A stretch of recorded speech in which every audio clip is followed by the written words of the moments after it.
আসসালামু আলাইকুম, কেমন আছেন সবাই? আশা করছি আল্লাহর রহমতে সবাই বেশ ভালো আছেন। আলহামদুলিল্লাহ আমিও বেশ ভালো আছি। হাজির হয়ে গেলাম আরও একটি রেসিপি নিয়ে। আজ আপনাদের সাথে শেয়ার করব দারুণ স্বাদের আলু পরোটা তৈরি করার এক রেসিপি। তো চলুন খুব বেশি কথা না বাড়িয়ে রেসিপিটি দেখে নেওয়া যাক। আমি প্রথমে একটি বোলের মধ্যে 2 কাপ পরিমাণ ময়দা নিয়ে নিচ্ছি। আপনারা চাইলে এখানে আটাও ব্যবহার করতে পারেন। এরপর এর মধ্যে দিয়ে দিচ্ছি স্বাদমতো লবণ এবং 2 টেবিল চামচ পরিমাণ সয়াবিন তেল। সয়াবিন তেল এবং লবণটাকে খুব ভালো করে ময়দার সাথে মিশিয়ে নিচ্ছি। অল্প অল্প করে কুসুম গরম পানি দিয়ে একটা নরম ডো তৈরি করে নেব। পানিটা একবারে না দিয়ে অল্প অল্প করে দেওয়ার চেষ্টা করবেন। তো এরকম একটা নরম ডো তৈরি হয়ে গেলে এটাকে আমি 10 মিনিটের জন্য রেস্টে রেখে দেব। তো আটাটা রেস্টে রেখে দিয়ে আমি আলুর পুরটা তৈরি করে নেব। এখানে আমি মাঝারি সাইজের 3টা আলু সিদ্ধ করে ম্যাশ করে নিয়েছি। এর মধ্যে এখন দিয়ে দিচ্ছি পেঁয়াজ বেরেস্তা। আপনারা চাইলে কাঁচা পেঁয়াজও ব্যবহার করতে পারেন। আমার কাছে বেরেস্তাটাই ভালো লাগে, তাই আমি বেরেস্তাটা ব্যবহার করছি। একটা সিদ্ধ ডিম গ্রেট করে নিয়েছি, সেটাও এর মধ্যে দিয়ে দিচ্ছি।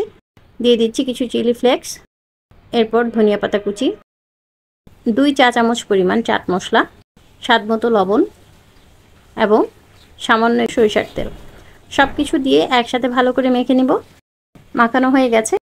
এখন আমার আটাটাও রেডি হয়ে গেছে। আমি এটাকে এখন আবারও কিছুটা মেখে নিব। খামিরটাকে আপনি যত বেশি মলবেন আপনার রুটি বা পরোটা তত সফট হবে।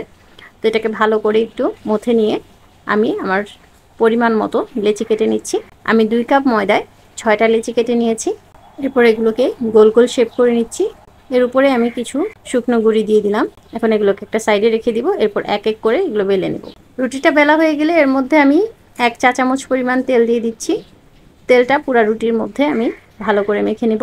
তারপর এর ভিতরে আমি যে আলুর পুরটা তৈরি করে রেখেছিলাম সেটা দিয়ে দিচ্ছি।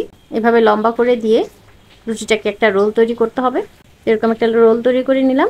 এরকম একটা রোল তৈরি করে নিয়ে এরপর এটাকে আমি আবার কয়েলের মতো করে পেঁচিয়ে রাখছি। এতে করে পরোটার লেয়ারগুলো খুব সুন্দর হয়। তো তাই আমি এইভাবে তৈরি করছি। তো এইরকম কয়েল আকৃতিতে আমি সবগুলোকে পেঁচিয়ে রাখছি। এরপর এক এক করে আমি পরোটাগুলো বেলে নিচ্ছি।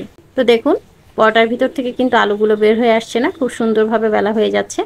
তো পরোটাটা বেলা হয়ে গেলে আমি চুলায় একটি প্যান বসিয়ে দিয়েছি। প্যানটা গরম করে এর মধ্যে আমি পরোটাটা দিয়ে দিলাম।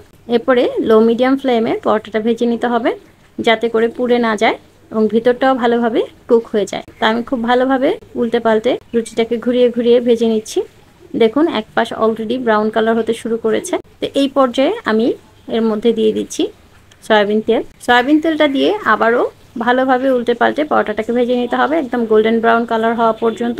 তো দেখুন অলরেডি পরোটাটা গোল্ডেন ব্রাউন হওয়া শুরু হয়েছে, খুব সুন্দর একটা কালার এসেছে। এই পর্যায়ে আমি এর মধ্যে দিয়ে দিব 1 চা চামচ পরিমাণ ঘি।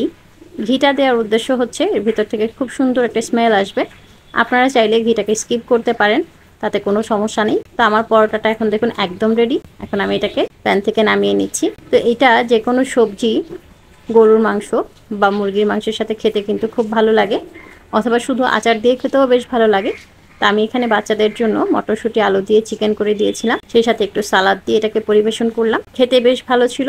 আপনাদের কাছে রেসিপিটা কেমন লাগলো অবশ্যই আমাকে কমেন্ট করে জানাবেন। ভালো লাগলে আমার ভিডিওটিতে একটি লাইক করে দিবেন এবং শেয়ার করে অন্যদের দেখার সুযোগ করে দিবেন। সেই সাথে আমার চ্যানেল এবং পেজের সাথেই থাকবেন। আবারও দেখা হবে নতুন কোনো রেসিপি নিয়ে নতুন কোনো ভিডিওতে। সে পর্যন্ত সবাই ভালো থাকবেন, সুস্থ থাকবেন। আল্লাহ হাফিজ।